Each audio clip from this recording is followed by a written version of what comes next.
안녕하세요. 오태훈입니다. 옷이 화려하죠?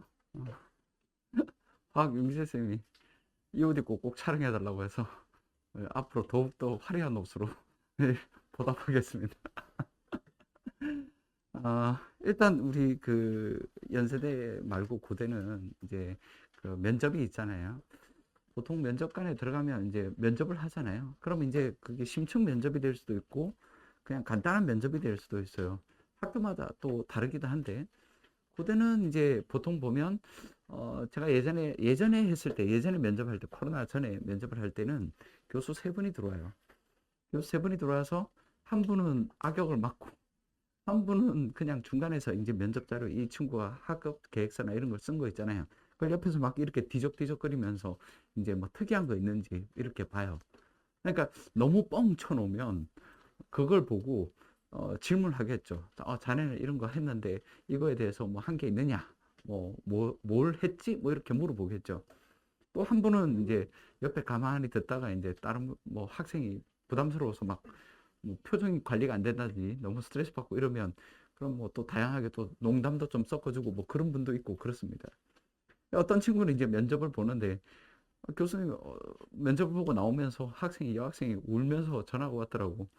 교수님 왜 하니까 저만 계속 물어요. 그래서 너무 답변을 못 해가지고 너무 속상하다 이렇게 이야기하더라고.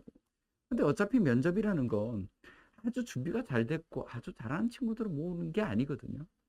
그래서 전반적으로 이제 보통 보면 우리가 엄청난 대단한 질문들을 할 것처럼 보이지만 그냥 가벼운 질문도 할 수도 있고 아니면 좀 잘 안다 싶고 전공을 좀 했다라고 한다면 그러면 심층 면접을 좀 하겠죠. 그 옷차림도 막 너무 껄렁하게 저처럼 이렇게 너무 화려하게 이렇게 가면 너무 눈에 띄니까 그냥 평범하게 입으시고 후드티 같은 간단한 거 입으셔도 되고 그리고 뭐 못 낸다고 남학생 같은 경우는 막 여기다 귀걸이하고 목걸이 팔찌 이래가면 쟤는 뭔가 이렇게 볼 수 있고 공부 안 하겠다 이런 생각하는 그런 선입관이 있으면 안 되지만 그런 선입관을 가질 수 있기 때문에 그냥 적당하게 단정하게 가시고 머리도 단정하게 이렇게 들어가시면 됩니다. 그래서 들어가서 이제 첫 번째 부르면 이제 큰 소리로 이렇게 자신감 있게 이야기. 뭐 불렀는데 태훈 씨 이러는데 뭐 태훈 학생 이랬는데 안녕하십니까 뭐 어떻고 저쩌고 이런 목소리가 너무 기어 들어간다든지 이러면 제가 왜 또 저러나 이런 네가티브하게 본단 말이에요. 들어갈 때도 네, 뭐 이렇게 들어가서 인사할 때도 그냥 이렇게 깍듯이 이렇게 이야기하시면 돼요. 어떻게 보면 교수들은 권위적이잖아요. 어떻게 보면 그래서 적당하게 자기가 예의를 갖추시면 되고 그 다음에 이제 또 자리에 앉으시면서도 또 너무 이렇게 저자세로 갈 필요는 없습니다. 대신에 이제 교수님들한테 제가 준비하고 왔습니다. 이런 느낌이 들게끔만 하시고 그다음에 목소리가 이제 면접관한테 잘 들리도록 이렇게 해야 돼요. 기어 들어가듯이 뭐 너무 자신감에서 뭐라고요? 뭐라고 이렇게 하면 안 되기 때문에 큰 소리로 이렇게 답변해 주시고. 근데 묻다 보면 면접을 하다 보면 내가 잘 모르는 부분들을 질문하잖아요. 그러면 이제 큰 소리로 하기가 좀 민망하잖아. 그럼 괜히 모르는 걸 아는 체 해가지고 뻥튀기해서 이렇게 답변을 하면 교수가 계속 집요하게 물어가지고 고통스럽게 만들어요. 그래서 내가 잘 모르는 건 잘 모르겠다라고 잘 모르겠습니다 이렇게 이야기를 하고 자기가 아는 부분도 혹시나 내가 잘 아는 게 아니라 약간 교수가 생각하는 부분과 내가 생각하는 부분이 다른 답변을 할 수도 있잖아요. 그래서 뭐 이렇게 하는 것도 괜찮아요. 제가 알기로는 이러합니다. 이렇게 뭐 이겁니다. 이런 것보다는 제가 알기로는 이러합니다. 저는 이렇게 배웠습니다. 저는 이렇게 알고 있습니다. 뭐 이렇게 답변한다든지. 그럼 좀 더 교수 입장에서 보면 이 친구가 이 부분을 좀 덜 해서 이렇게 답변하는구나. 이렇게 좀 좋게 볼 수도 있어요. 나쁘지 않다 이거예요.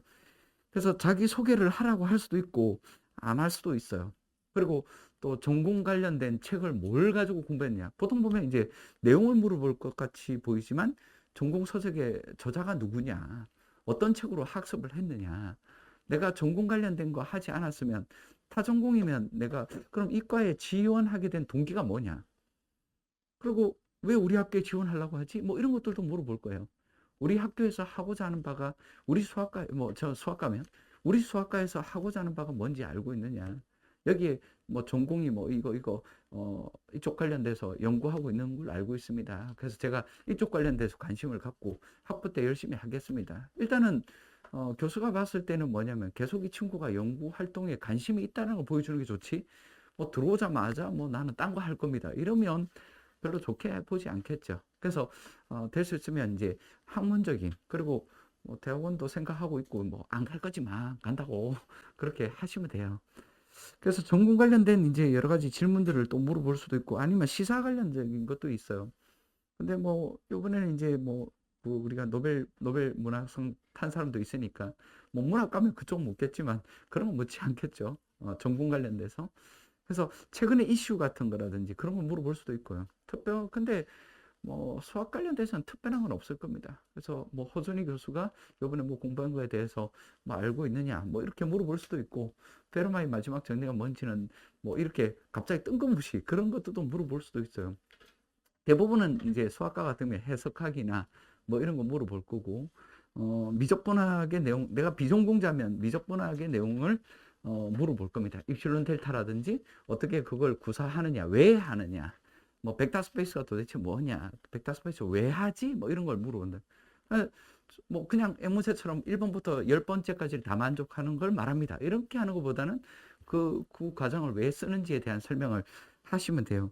그래서 어떤 부분들은 이제 자기가 모르는 걸 질문할 수도 있잖아요. 그러면 이제 교수한테 답변할 때는 저는 이쪽으로 공부를 해서 저는 이쪽으로 수업 시간에 안 배워서 저는 잘 모릅니다.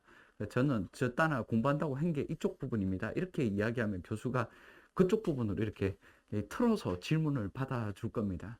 뭐 수학과 아니라도 전작가나 공대나 어디 분야에서든, 그래서 학부 때 뭐 한 거 있느냐, 참여한 거 있느냐, 뭐 성과 낸 거 있느냐, 뭐 이렇게 했을 때 제 관심사는 이쪽 부분입니다. 이렇게 정확하게 또렷하게 해주면 좋아요.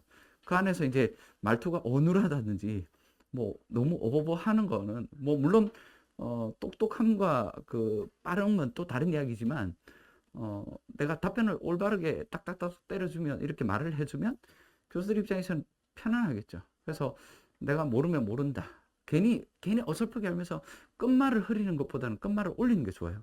그러니까 저는 제가 알기로는 이러합니다, 이렇게 딱 이야기해주면, 단호하게 설명해주면 교수가 거기다 부가적으로 또 다음을 예를 들 수 있겠느냐. 수학과 같은 경우는 뭐 컨티뉴어스, 유니폼리, 뭐 평등 수렴이 뭐냐, 함수열에서 어떤 관계가 되느냐, 뭐 이런 여러 가지 관계성이나 이런 것들을 많이 묻거든요.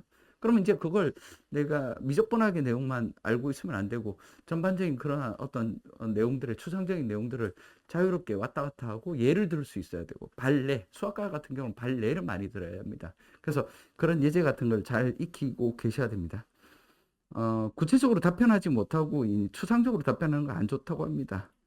그래서 답변이 너무 짧아도 뭐 적당히, 우리 수학과 같은 경우는 그렇게 길 필요 없어요. 딱 핵심만 딱 포인트를 딱 잡아주면 돼요.